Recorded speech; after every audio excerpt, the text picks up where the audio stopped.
কতগুলো আলেমকে হত্যা করেছেন, এতিমকে হত্যা করেছেন, কতগুলো বিডিআর অফিসারকে হত্যা করছেন, এতগুলো অফিসারকে মারলো, 57 জন অফিসারকে হত্যা করলো। সেদিন হাসিনার এই ফোর্স কোথায় ছিল? কেন সে ফোর্স পাঠায় নাই? আসলে তো সে নিজেই জড়িত ছিল এই হত্যাকাণ্ডের সঙ্গে।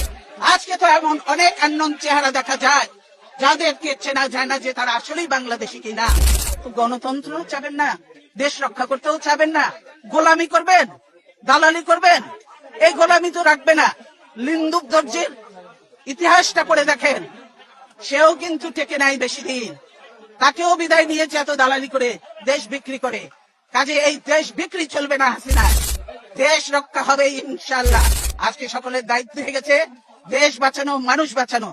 আর আপনারা ঘরে ঘরে ঢুকে এখন মানুষ হত্যা করছে। এই মা বোনের কান্না, এই আলেম এতিমের কান্না, এই বিডিআর এর অফিসারদের ওয়াইফদের কান্না, এগুলি কি বৃথা যাবে?